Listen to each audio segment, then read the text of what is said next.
पहले जब रोडों में लिखा रहता सावधानी हटी दुर्घटना घटी। सावधानी, अंदर मार्ग होता है अध्यात्म का, आस-पास ही मोड़ में खड़े रहते हैं ठग, काम, क्रोध, लोभ, मोह, मद, मत्सर। जरा सी निगाह चूकी कि तुम्हारा भजन रूपी धन वो चुराने के लिए तैयार है। जो तुम्हारे मन में वासना है, उसका संग मिल जाएगा, वैसी क्रिया करने का मन करेगा, वैसी क्रिया बन जाएगी, तो जो भजन का उत्साह चल रहा था, क्षीण हो जाएगा। बस सावधान रहिए, साधु सेवा सुमिरन सावधान। गृहस्थी में जाए धर्मयुक्त तो भोग उपासना जैसा सब, लेकिन जब तक ब्याह ना हो तब तक बिल्कुल विरक्ति में तो अपने धर्म के अनुसार। धर्म के विरुद्ध आचरण करने वाले का एक तार भजन हो ही नहीं सकता। इसलिए इतना तो पता है कि मुझे क्या नहीं करना चाहिए। मुझे लगता है सबको पता होगा, क्योंकि हृदय में भगवान बैठे हैं, क्या नहीं करना चाहिए सबको पता होता है। मैं गलत कर रहा हूँ, जो हाथ ऐसे बढ़ाओगे गलत की तरफ, तो यहाँ एक धक्क से एकदम होगा, लगे गलत कर रहे हैं। पर वो दुष्ट मन, वो मानता नहीं, वो अपनी मनमानी कर देता है। तो जहाँ है कि गलत वो ना करो, फिर देखो भजन ठीक है।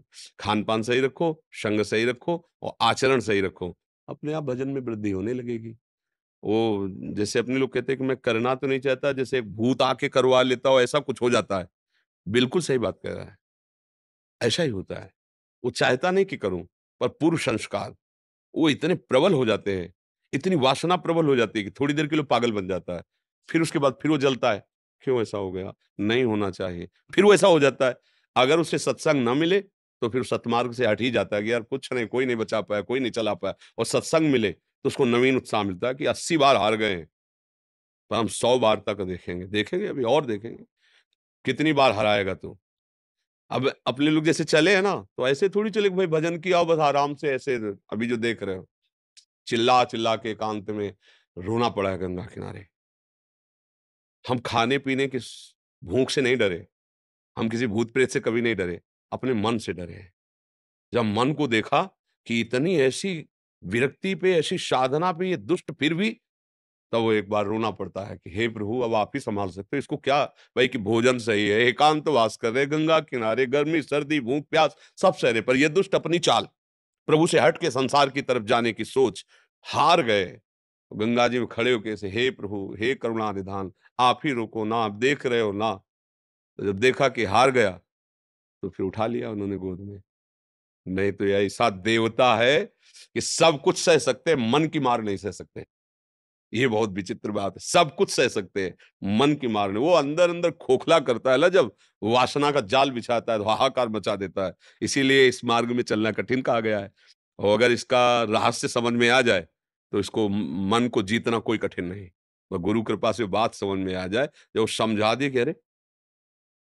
हमारे ही बल से हमको ये जला रहा है, हमारी स्वीकृति से हमको ये गिरा रहा है।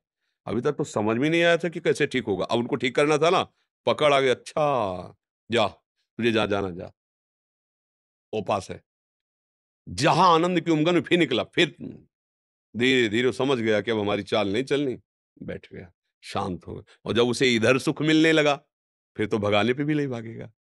जैसे अभी आज सत्संग में जैसे बताया कि रसमलाई खाने को मिले तो काले गुड़ का सीरा कौन चाटेगा? ऐसे ही जब सच्चिदानंद सुख का स्वाद मिलने लगा, तो मन इन भोगों की तरफ, मलमूत्र के भोगों की तरफ कौन जाएगा?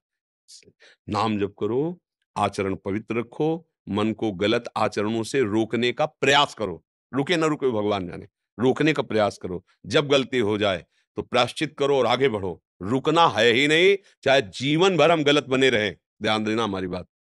जीवन भर हम नहीं निकल पाए, पर हम जीवन भर प्रयास करेंगे निकलने का, अंतिम श्वास तक। क्योंकि ये जन्म ना सही तो अगले जन्म में सही, हम तुम्हें परास्त करेंगे और भगवान को प्राप्त करेंगे। तो आओ भगवान अंतिम समय उसका प्रयास देखकर रीझ जाते हैं और स्वीकार कर लेते हैं। हमें हारना नहीं, हारना शब्द तो है ही नहीं हमारे जीवन में। बस इतना ध्यान रखो, परमार्थ के मार्ग में चलने वाले उपासक को हारने शब्द से बिल्कुल नहीं डरना चाहिए। हजार बार हारूँगा लेकिन कदम आगे ही बढ़ाऊँगा, पीछे नहीं। बस ये निश्चय कर लो तो जीत ही जीत है, क्योंकि फिर भगवान जीत जाते हैं। तो लीला में पकड़ होती है, जैसे चरित्र पढ़ा जाता है तो उसमें इशारा होता है कि इसमें उपदेश छुपा हुआ है। तो एक बार मैया ने देखा कि कन्हैया बहुत उद्दंडता कर रहे हैं, ये माट तोड़ा, वो माखन फैला दिया, ऐसा-ऐसा। बोले एक बार इसको बाँध दिया जाए। अब कन्हैया को पकड़ने के लिए दौड़ी। अब कन्हैया पकड़ में नहीं आ रहा। मैया का स्थूल शरीर पसीला पसीला हो गई पीछे, और कन्हैया मुड़ मुड़ के देख रहा है।